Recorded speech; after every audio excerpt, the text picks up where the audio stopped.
Oi, amigo, oi, amiga da URCA, aqui novamente o professor Jorge Mikles, e para dar sequência aqui às nossas conversas, às nossas videoaulas de Direito Administrativo 2.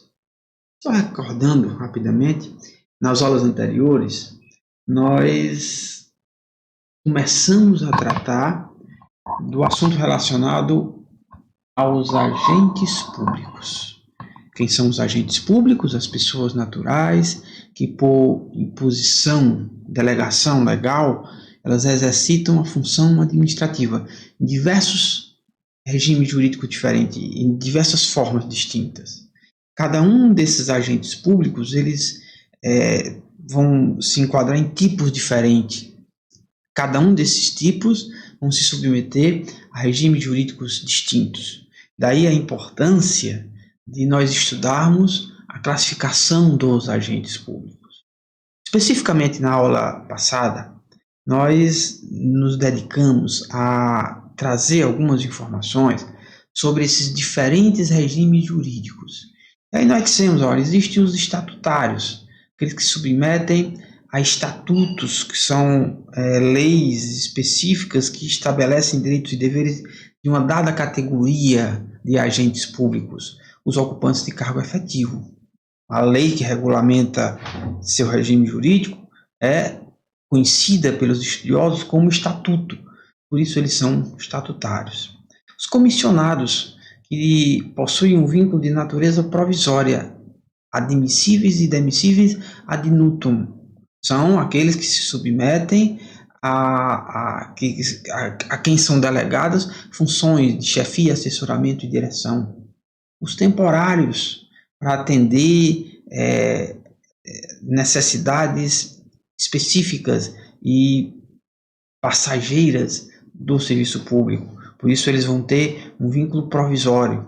E os empregados públicos, os que submetem a uma relação de direito do trabalho, chamado de emprego público, empregado público.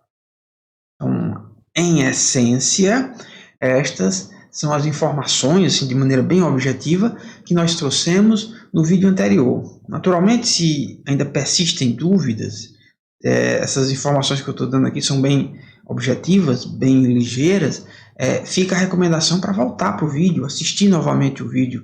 Se você não assistiu, é importante acompanhar o vídeo na sequência em que eles são postados, porque isso facilita a compreensão. Há uma ordem na colocação dos vídeos, que é exatamente a ordem didática com que os assuntos são apresentados na nossa disciplina. Então, por isso esse rigor, essa necessidade.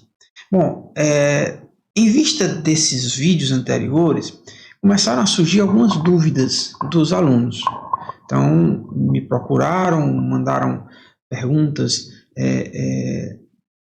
através do Google Classroom, e aí a dica, sempre que no decorrer dos vídeos vocês sentirem alguma dúvida, principalmente quando forem fazer leituras suplementares, não adianta só assistir os vídeos, é preciso fazer leituras suplementares, é preciso, eu já disse, estou aqui insistindo, que vocês tenham um livro base, um livro didático.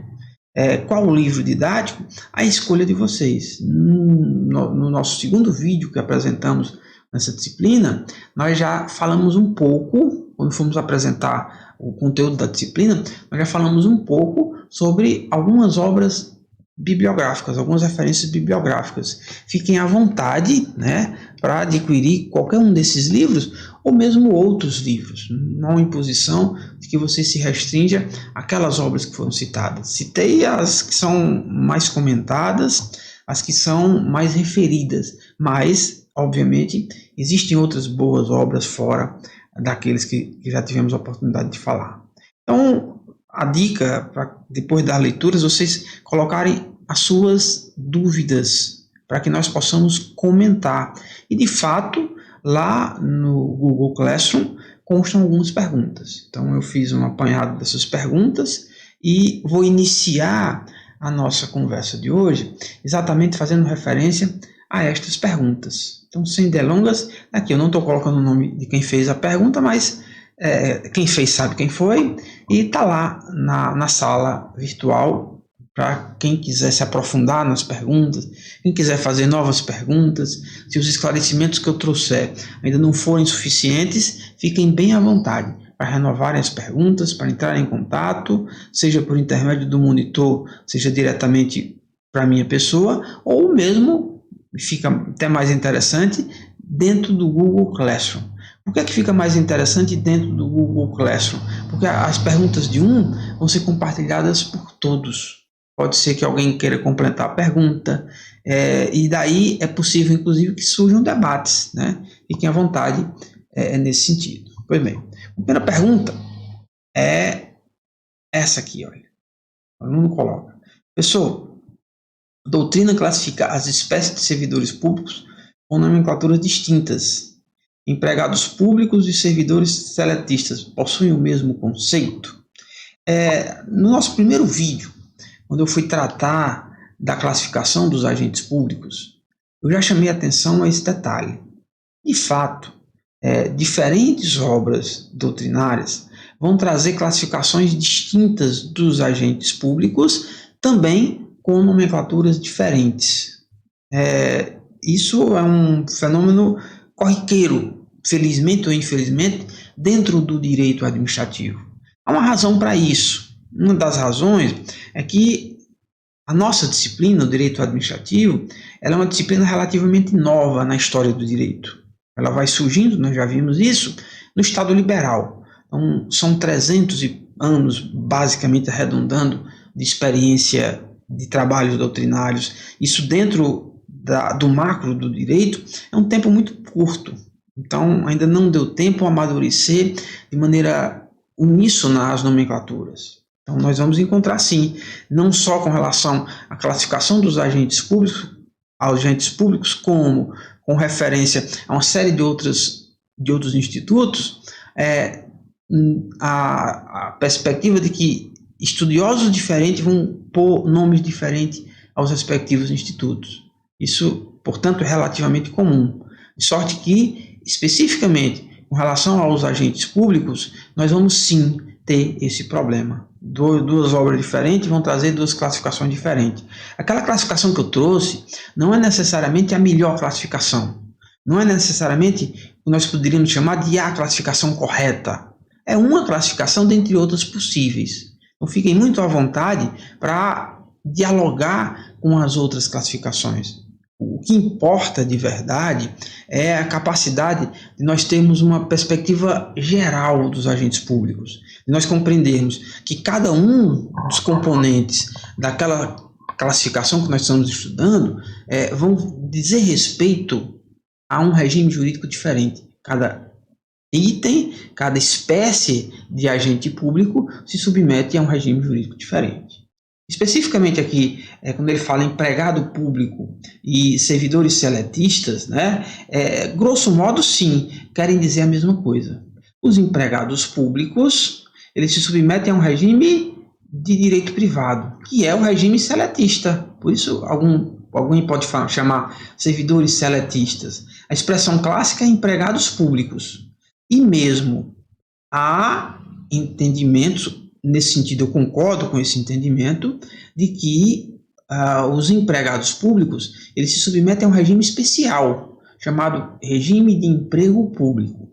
O regime de emprego público tem por base as regras da CLT. Sim, o empregado público tem carteira assinada, o empregado público se submete às regras básicas do contrato de trabalho estabelecida na CLT, por isso poder-se chamá-lo de servidores seletistas. Mas é possível que se instituam regras especiais só para eles, que seriam regras comuns aos empregados públicos, mas não obrigatoriamente extensiva aos empregados em geral, aos ocupantes, aos empregados de uma maneira geral, aqueles da iniciativa privada que têm contrato de trabalho. Então, há essas distinções doutrinárias, é bom ficarmos atentos a elas, principalmente a noção de regime de emprego público, um regime jurídico específico, porque inclusive cai em concurso. Então, uma das pegadinhas possíveis e os membros, os examinadores das bancas de concurso público podem trazer é exigir que se compreenda de maneira adequada o que significa essa noção de regime de emprego público. Mas, grosso modo, a observação, a pergunta é pertinente. Outra pergunta aqui, ó. Tem uma dúvida. O senhor falou que o empregado público estava ligado à administração indireta. Existem alguns municípios nos quais concursos antigos foram direcionados a servidores sob o regime da CLT. Seria essa prática ilegal? Bom, sim, em primeiro lugar, disse isso mesmo. Os empregados públicos, eles devem estar vinculados à administração pública indireta. Primeira parte aqui, eu gostaria de explicar por que os empregados públicos, em regra, eles se submetem, eles vão firmar vínculo com a administração pública indireta. Aqui cabe fazermos uma pequena recordação do que já havíamos colocado lá no Direito Administrativo 1. Só recordando a noção de administração pública, os entes que compõem a administração pública. Temos os entes da administração pública direta, os entes da administração pública indireta. Os entes da administração pública direta são submetidos possuem natureza, melhor dizendo, os entes da administração pública direta possuem natureza de pessoas de direito público interno. Assim, por exemplo, diz o Código Civil, e esse é um assunto absolutamente pacífico entre os estudiosos do direito administrativo. Dizer que um ente possui natureza jurídica de direito público quer dizer que ele se submete a um regime jurídico específico, o regime jurídico administrativo. Com relação especificamente ao pessoal vinculado a esse regime jurídico administrativo, há um entendimento consagrado de que estes devem ser estatutários. Dizendo em outras palavras, o pessoal que compõe a administração pública direta, porque essa administração pública direta se submete a um regime jurídico administrativo, um regime de direito público, um estatuto próprio, devem ser ocupantes de cargo efetivo e, por isso, submetidos ao regime estatutário. Salvo aqueles casos, naquela classificação, sui generis também, os agentes políticos, os comissionados, não estou tratando disso, mas o pessoal permanente, por preferência, deve ser estatutário. Deve ser ocupante de cargo efetivo, deve ter direito à estabilidade, etc. Então, esse é um dado muito importante, porque que estas pessoas são estatutários por conta do regime jurídico do ente que a compõe. E, por exemplo, o artigo 39, caput da Constituição Federal, na sua redação original, ele estabelece a União, os Estados, o Distrito Federal e os municípios, no âmbito de sua competência, instituirão regime jurídico único para os seus servidores. Em outras palavras, é exatamente isso, na melhor hermenêutica, o que o legislador constituinte originário quis dizer. Os entes da administração direta, por força de seu regime jurídico, o seu pessoal deve ser estatutário. No âmbito da administração indireta, nós vamos ter alguns entes que possuirão natureza de direito público e outros que possuirão natureza de direito privado.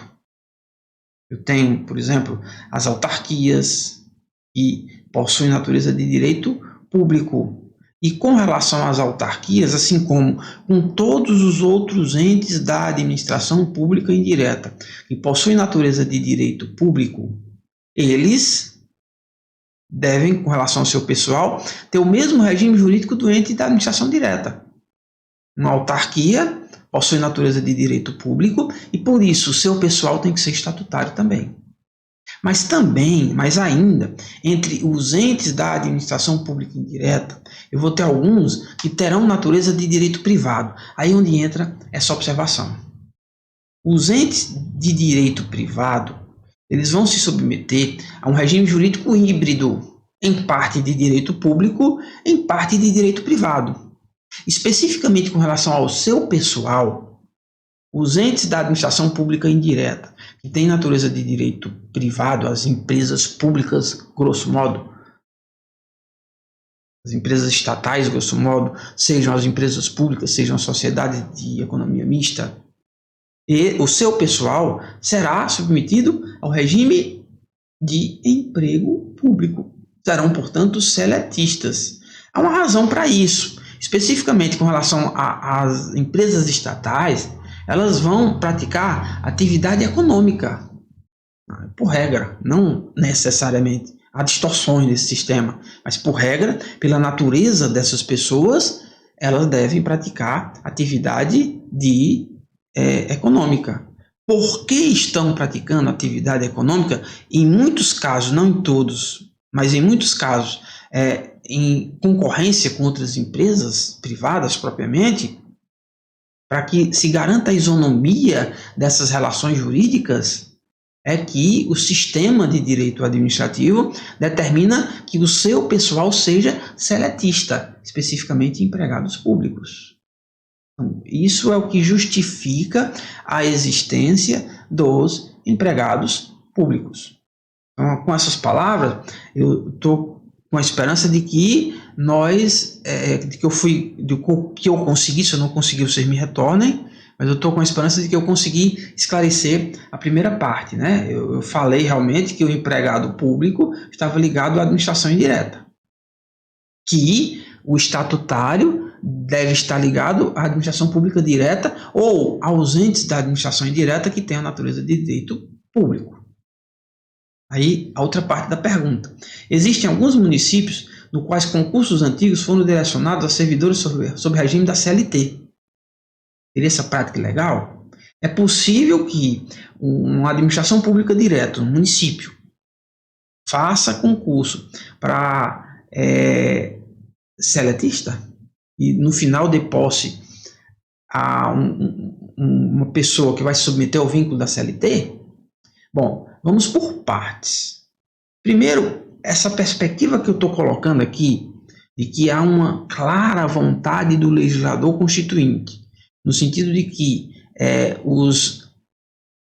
as pessoas, o pessoal que se vincule à administração pública direta, seja submetido ao vínculo estatutário, essa interpretação ela só é possível a partir da promulgação da Constituição de 1988. Eu tenho que fazer uma distinção inicialmente com relação aos casos anteriores a 1988. Antes de 1988, quando não havia clareza dessa regra, era possível e, na verdade, muito comum que muitos entes públicos eles estabelecessem o vínculo seletista para o seu pessoal da administração direta.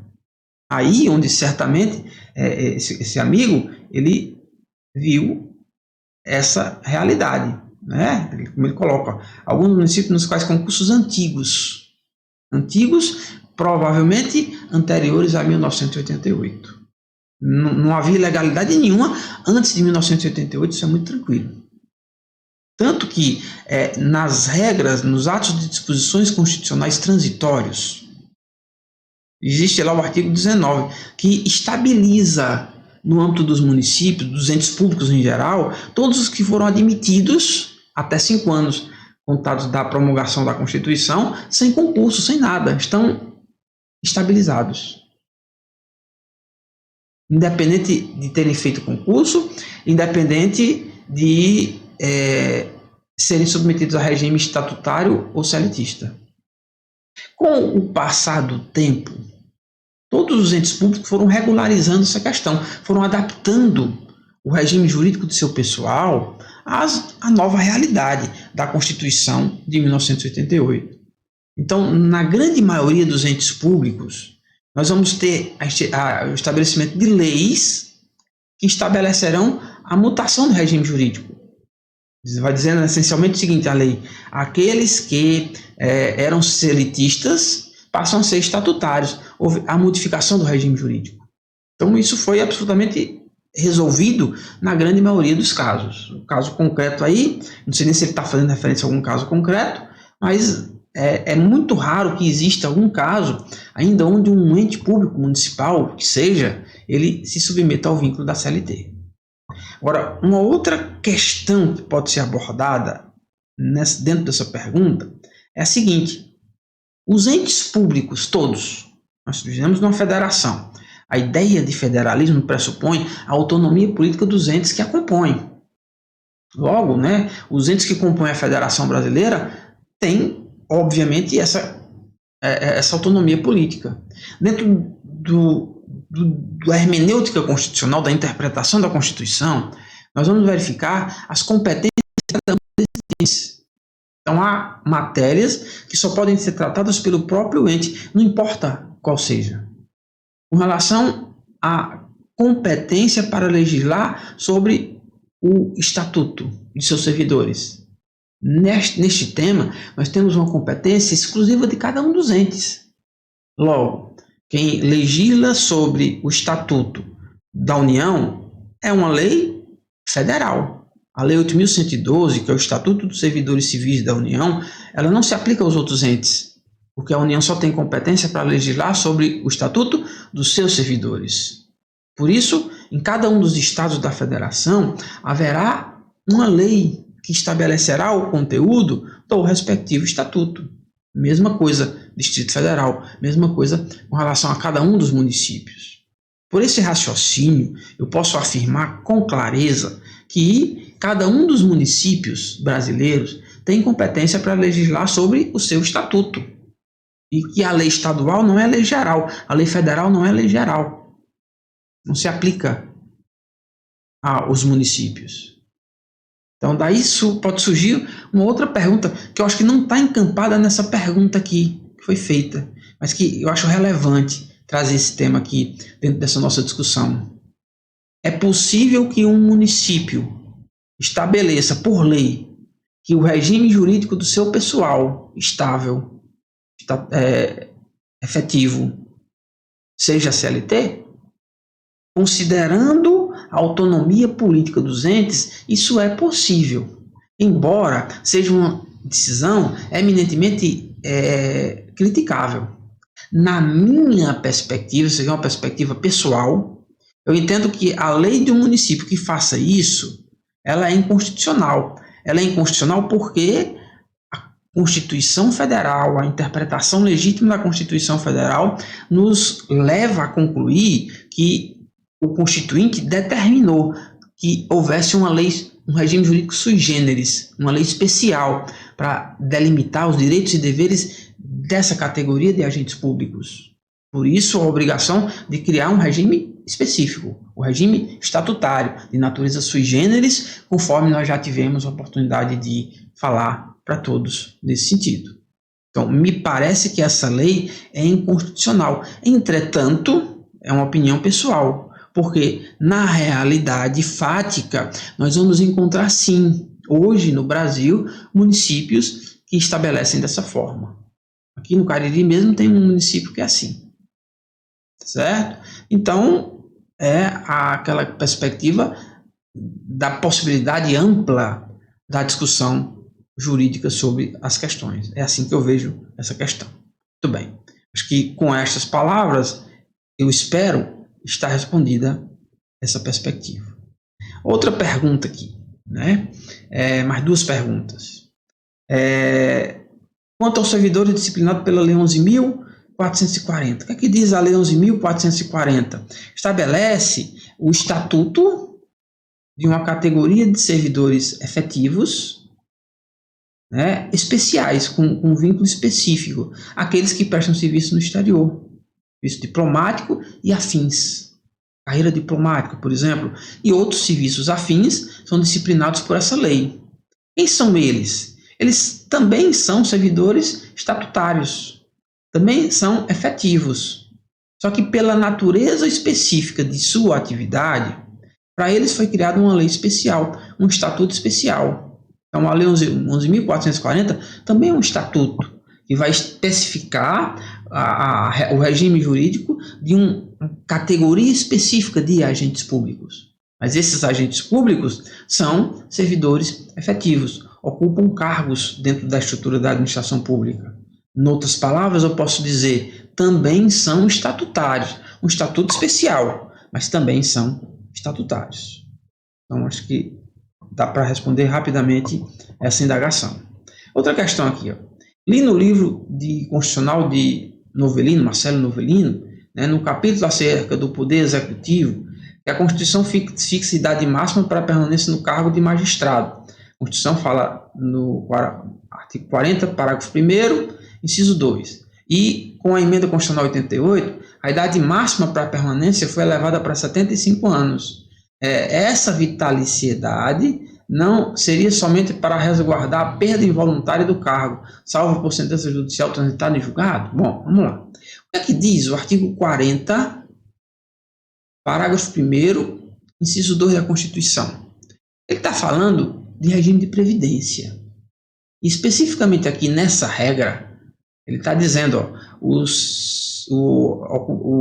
aquele agente vinculado ao regime próprio de previdência, grosso modo, o servidor público, seja o efetivo, e aí ela vai falar do vitalício. Essa regra também vale para o vitalício, mas a regra geral é para o servidor efetivo.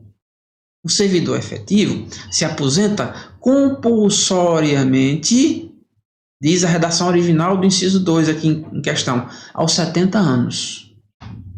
Então está trazendo aqui o Instituto da Aposentadoria Compulsória. Todo servidor público, no dia do aniversário de 70 anos, ele tem que se aposentar compulsoriamente, obrigatoriamente. Não é uma volutividade. As outras espécies de aposentadoria são voluntárias. Essa aqui é compulsória. Por isso que o Instituto chama aposentadoria compulsória. Os ocupantes do cargo vitalício também se submetem a esta aposentadoria compulsória. Um parênteses aqui. Isso nos demonstra claramente que a ideia da vitaliciedade, que é própria do nome desse cargo, não significa que a pessoa é ocupante do cargo para o resto da vida. O nome, a nomenclatura, vem de uma tradição histórica. Porque sim, lá na Idade Média, antes da Revolução Francesa, os magistrados, eles eram efetivamente vitalícios. Era um cargo de nobreza.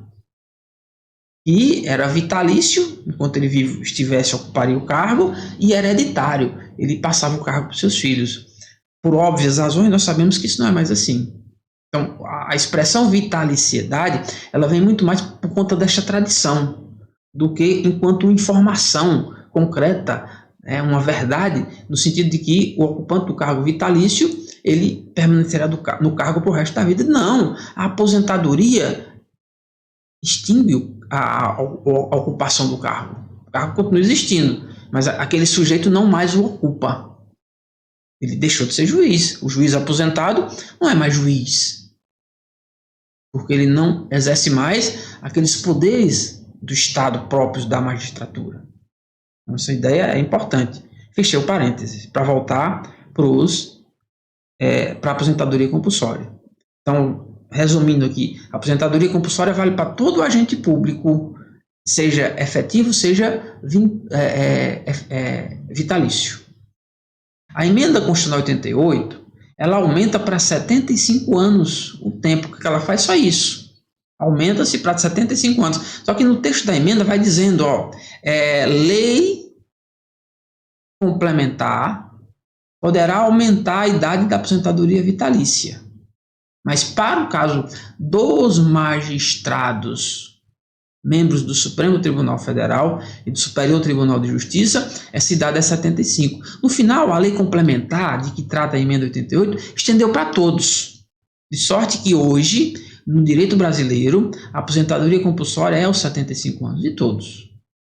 Porque a lei complementar assim o determinou. Então, tudo que eu disse com relação à aposentadoria compulsória vale, continua valendo depois da emenda 88. Com ressalva, a idade agora não é mais 70, é 75 anos. Certo? Então, estou esperançoso de que estas palavras tenham esclarecido essa questão. E completando aqui a pergunta, vamos lá. Essa vitaliciedade não seria somente para resguardar a perda involuntária do cargo, salvo por sentença judicial transitada e julgado? Não é isso. Aposentadoria compulsória é outra coisa. Agora, de fato, o que é que vai caracterizar o cargo vitalício? Qual é a diferença entre o cargo vitalício e o cargo efetivo? Uma diferença óbvia eu já tenho. O estatuto de um e de outro é diferente. Os direitos e deveres dessa relação jurídica são distintas. Outra, as garantias ao vitalício são maiores. E dentre estas garantias está a de que o vitalício só pode ser tirado do seu cargo, demitido, por sentença judicial transitado em julgado. Ponto. Não há outra forma de demitir. Demissão tem um caráter punitivo. Atenção. Toda demissão é uma punição. Diferente, portanto, de exoneração. A exoneração é o simples desligamento do agente público. Não tem caráter punitivo. A demissão, sim, possui caráter punitivo. E essa garantia estabelece que o ocupante do cargo vitalício só poderá ser demitido por decisão judicial. O ocupante do cargo efetivo não. Poderá, sim, ser demitido por decisão administrativa, desde que respeitado o contraditório e ampla defesa. Basicamente é isso. Certo?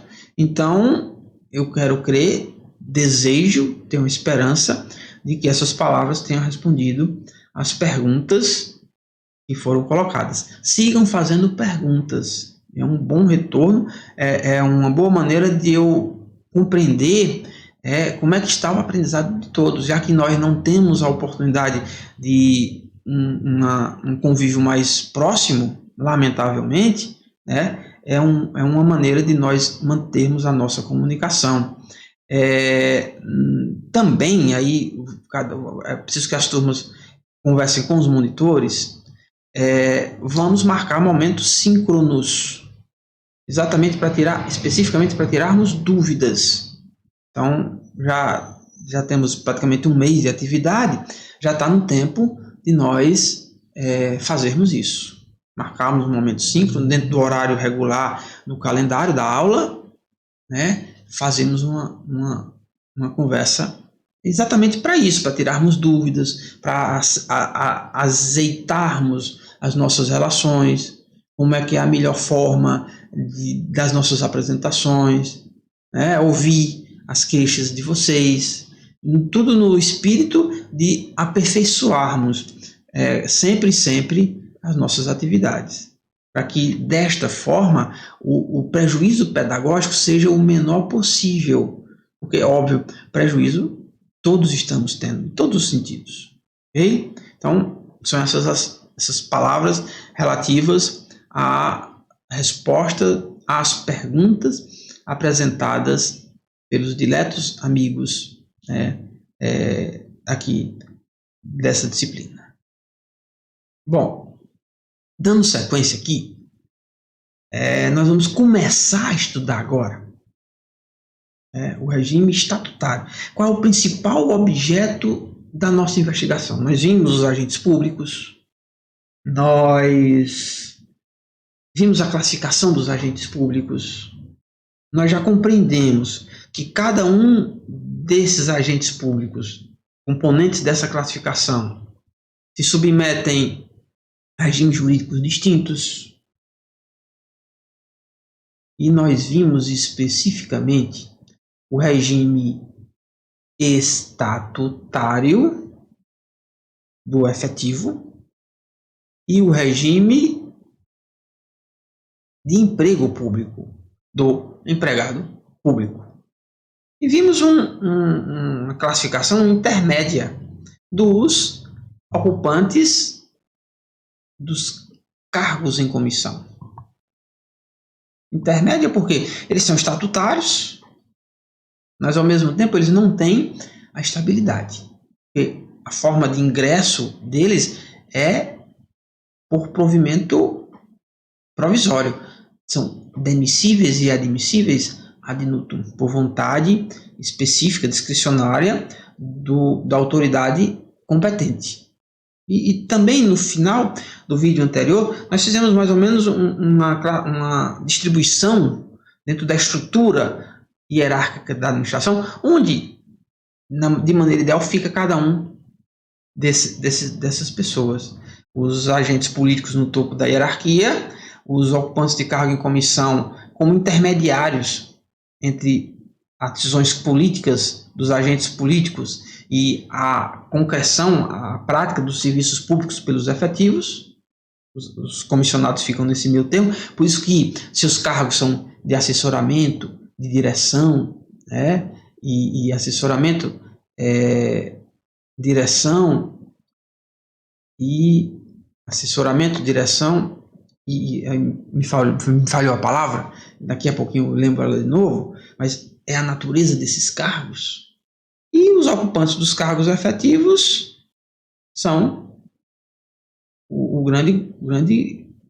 a grande massa de agentes. Assessoramento, direção e chefia. Lembrei aqui da palavra. Bom, então, só resumindo, no vídeo passado tem todo esse esquema mais delimitado, mais detalhado para vocês. Agora, eu quero começar a nossa conversa fazendo essa distinção entre cargo, emprego e função. Porque o desenvolvimento da nossa disciplina vai constituir essencialmente em estudarmos, né, as disposições constitucionais relativas aos servidores públicos. O que é que a Constituição diz relativa aos servidores públicos? Notadamente, o que é que a Constituição diz relativa aos estatutários? Por quê? Partindo da premissa de uma afirmação que nós colocamos agora há pouco, cada ente da federação tem autonomia política para determinar o conteúdo do seu estatuto, não há essa possibilidade de nós estudarmos todos os estatutos de todos os entes da federação. Isso não é possível no curso de graduação em Direito Administrativo. O que é possível é nós aferirmos quais são as regras constitucionais destinadas a eles. Porque aí nós vamos estar estudando, verificando quais são as regras comuns que necessária e obrigatoriamente devem compor os estatutos de cada um dos entes da federação. Não importa o conteúdo da autonomia política desses entes, eles necessariamente estão submetidos ao regramento da Constituição, de maneira que esses estatutos não poderão descumprir ou ir além das disciplinas trazidas pela própria Constituição Federal. Então, nosso estudo vai ser o desdobramento, um aprofundamento dessas regras constitucionais às quais estamos fazendo referência aqui. E para começar a nossa caminhada, vamos já ver concurso público, estabilidade, acumulação de cargos, teto de remuneração, uma série de outras questões, aposentadoria, uma série de outras questões. Mas para começar essa incursão dentro das regras, das normas do direito constitucional, vamos começar distinguindo cargo, emprego e função. O que é um cargo? Cargo, ele refere-se, ele diz respeito a os servidores efetivos ou vitalícios. Então, dentro daquela estrutura da administração pública, os servidores públicos, dentro daquela classificação dos agentes públicos, os servidores públicos, eles possuirão cargos. Vou voltar aqui um pouquinho, eu acho que dá para a gente ver aqui. Os agentes políticos, os servidores públicos aqui. Os estatutários, os comissionados e os vitalícios, eles ocupam cargos. O que é um cargo? É um lugar criado por lei dentro da estrutura da administração pública. Um lugar criado por lei. Então, dentro daquela estrutura hierárquica que compõe a administração pública, cada um daqueles lugares ocupados por agentes públicos, cada um daqueles lugares será um cargo, se eu estiver falando de um servidor estatutário, comissionado ou vitalício. Um cargo é um lugar que pode ser ocupado por um agente público. E esse cargo tem que ser criado por lei. Portanto, para cada cargo, para cada um desses lugares, eu tenho que ter uma lei que crie. Não é uma lei geral. Existe o cargo de professor, não. Se dentro da estrutura de uma administração pública existem 100 professores, então eu tenho que ter 100 cargos de professor. Esses 100 cargos de professor pode ser criado por uma única lei, a lei número tal. Cria-se 100 cargos de professor, acabou-se. Ou eu posso ter isso dividido, o que é o mais comum. Uma lei cria 50, outra cria 20, outra cria 10, mas no total eu tenho 100 cargos de professor. E assim com relação a todas as carreiras estabelecidas dentro da estrutura da administração. Cada um desses professores, usando aqui o exemplo, é um estatutário, submetido àquele regime específico, etc, etc. Dentro da estrutura dessa administração pública, eu também vou ter aquelas pessoas, aqueles agentes que vão exercer as atribuições de chefia, assessoramento e direção. Os cargos em comissão. Mesma ideia. Os cargos em comissão também são lugares dentro da estrutura da administração pública que, por isso, tem que ser criados por lei. Tem que ter uma lei criando cada um desses cargos. Pontualmente. Não é possível que 2 agentes públicos ocupem o mesmo cargo. É ilegal. Fere a Constituição. Logo, para cada ocupante eu tenho que ter um cargo. O que é o vitalício? Não foge dessa ideia, embora na perspectiva da vitaliciedade eu tenha, e estes vitalícios possuem uma natureza específica, bem própria, aquelas garantias próprias da vitaliciedade. Os cargos vitalícios dentro da estrutura da administração pública, dentro da estrutura do Estado, melhor dizendo, eles só podem ser de magistrados ou de Ministério Público. É salvado que os ocupantes dos tribunais de contas, por terem as mesmas garantias dos magistrados, também serão vitalícios. Mas fora estes casos especificamente estabelecidos pela Constituição Federal, não podem ter outros cargos vitalícios. Eu não posso dizer isso do estatutário nem do comissionado. As atribuições, as naturezas, as competências, as atividades desenvolvidas tanto pelos estatutários como pelos comissionados serão estabelecidas pela Constituição. Serão estabelecidas pela lei local de cada ente da federação. Sendo que as atribuições dos cargos em comissão só podem ser de chefia, assessoramento e direção. Ponto. Então, isso é a noção de cargo. O que é que cada um desses agentes públicos que vão ocupar os cargos vai fazer? Qual a atribuição deles? Quais competências que eles vão desempenhar? O que é que eles podem e o que é que eles não podem fazer no exercício desse cargo? Também a lei tem que estabelecer isso. As atribuições inerentes ao cargo estão estabelecidas por lei. Voltando para o exemplo do professor. Quais são as competências do professor? O que é que um professor pode fazer? O professor, por regra, ele vai exercer atividades didáticas, pedagógicas. Portanto, ele vai elaborar aula, ele vai apresentar as aulas que ele elaborou, ele vai fazer os planos, antes disso, os planos da disciplina, ele vai atribuir trabalhos e provas aos seus alunos, ele vai corrigir esses trabalhos e essas provas, e etc. Atividades, planejamentos e etc. nesse sentido. Estas são as atribuições do professor. Como é que eu sei que as atribuições de um professor ou de qualquer outro cargo efetivo são estas ou aquelas? É preciso que a lei especificamente estabeleça o conteúdo. Quais são essas atribuições? Então, a mesma lei que cria o cargo, ela também tem a incumbência de estabelecer quais são as atribuições inerentes a este cargo.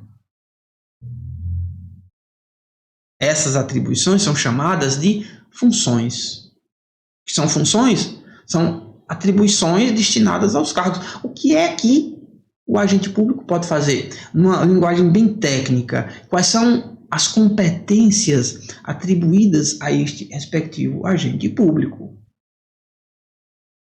Cargo, função. Olha aí, cargo e função.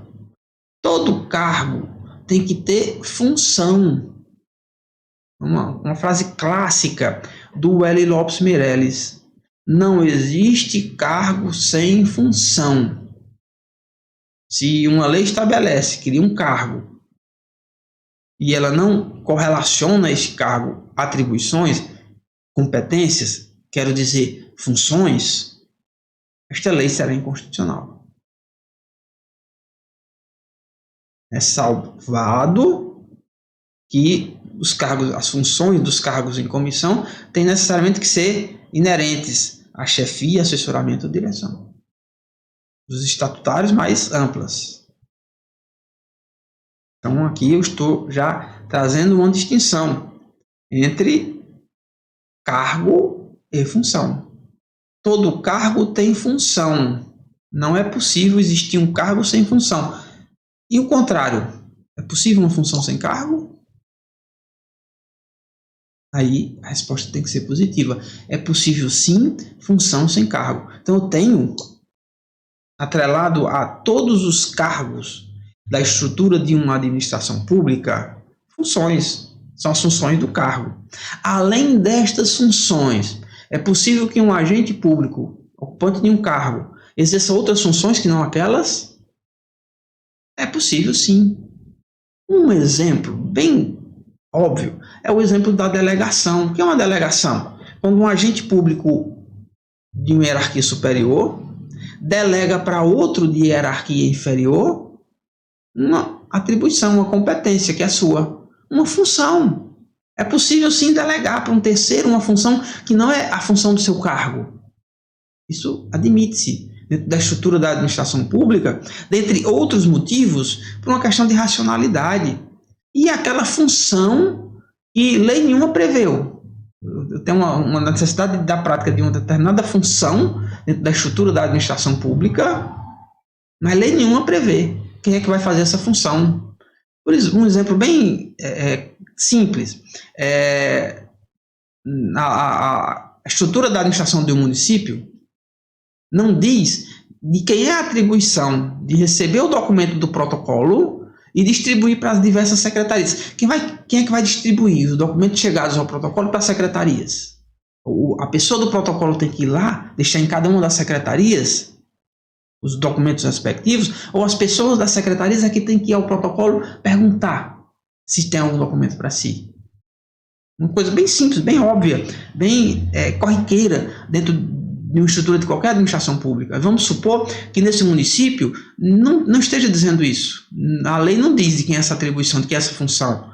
Se a lei não estabelece de quem é essa função, quer dizer que ninguém faz a função? Óbvio que não. O chefe dessa hierarquia deve atribuir a algum servidor, algum agente público, esta atribuição. É uma função, nesse exemplo que eu estou dando, sem cargo. Então, há sim funções sem cargos. Não há cargo sem função. Mas há sim, é possível sim, que exista função sem cargo. Um exemplo é esse. Outro exemplo, dos empregados públicos. É que o empregado público ocupa cargo? O empregado público, ele tem um lugar criado por lei dentro da estrutura da administração? A resposta é não. O empregado público não ocupa cargo. O lugar que ele ocupa dentro da estrutura da administração pública não foi criado por lei. Não tem uma lei dizendo o emprego público tal, o emprego público qual, com as respectivas atribuições. Não há essa necessidade. Porque o empregado público não ocupa cargo. Quer dizer que o empregado público não faz nada? Óbvio que não é isso, nós bem sabemos. O empregado público sim tem atribuições, o empregado público sim tem funções. Outro exemplo, ainda mais evidente, de uma função sem cargo. São as funções próprias, inerentes aos empregados públicos. Então, essa primeira noção vai deve abrir nossa perspectiva para compreendermos melhor a estrutura e a dinâmica da administração pública. Outra noção também aqui dentro dessa perspectiva que eu estou colocando é a distinção entre cargo, carreira e quadro. Também é uma nomenclatura muito utilizada dentro dos estudos, né, e das processos legislativas e julgados de direito administrativo. Cargo, o que é um cargo? É isso que eu estou dizendo. É um lugar criado por lei dentro da estrutura da administração pública. Só que há cargos semelhantes, de mesmas funções, iguais ou semelhantes. Assim eu chamo de carreira ao conjunto de cargos de mesmas atribuições. Então, todos os cargos de professor em um determinado município reunidos, e aí eu tenho classes diferentes, eu tenho a perspectiva das promoções, das progressões. Quer dizer, dentro de uma carreira, o agente público ele vai mudando de cargo. Ele faz concurso para professor, vamos supor, professor de nível 1, com um determinado tempo, depois do estágio probatório, esse professor faz um mestrado. Ele vai ocupar um novo cargo de outra classe. Depois ele faz doutorado, ocupar um novo cargo dentro de outra classe, e assim sucessivamente. Então, o conjunto de cargos de uma mesma categoria profissional forma o que se chama de carreira. O conjunto de cargos de médicos de município, a carreira dos médicos. O conjunto de cargos de professores do município, a carreira dos professores. E assim sucessivamente. Então, eu tenho cargos isolado, eu tenho carreira, conjunto de cargos com as mesmas atribuições, mesmas funções básicas. E eu tenho o quadro. O que é o quadro? É o conjunto de todos os cargos, de todas as carreiras do ente público. Tudo. Todos os agentes públicos efetivos, comissionados, que compõem, temporários, todos mais, que compõem a estrutura de uma administração pública, dentro daquela estrutura administrativa hierárquica, aqueles formarão, o conjunto deles formarão o quadro de pessoal do respectivo ente público. Então, é uma noção muito importante. Então, a partir do nosso próximo vídeo, nós vamos propriamente, especificamente, começar a nos aprofundar nas regras de direito constitucional, normas, melhor dizendo, mais amplo, sobre os agentes públicos, notadamente os efetivos. Vamos falar dos comissionados. Às vezes vamos falar dos empregados públicos, mas o foco da nossa análise são os servidores efetivos. Então, acho que é isso por hoje. Temos um bom tempo já de conversa. Alguns estão reclamando, querendo mais tempo de aula. Que bom, fiquei muito feliz em ouvir que vocês estão querendo até mais tempo do que esse tempo que eu coloco. Justifico, né? Eu procuro me limitar um pouquinho para não ser excessivamente cansativo, mas na medida que me demandem, a gente vai aumentando sim o tempo das aulas para atender a necessidade de todos, ok? Mas por enquanto é isso aqui, porque o próximo tema é um tema mais longo, que aí vai demandar acho que só 1 hora, só para nós vermos ele, certo? Então a gente deixa para a aula seguinte. Por enquanto é isso, receba um afetuoso abraço e me coloco à disposição de todos para dialogarmos, tirarmos dúvidas, continue colocando suas dúvidas na plataforma do Google Classroom e aí vamos adiantando. E mais, vamos começar a programar uma data para termos um encontro sim. Um grande abraço a todos, até o nosso próximo encontro e espero que todos estejam bem, em paz e com saúde. Um abraço e até a próxima, amigos.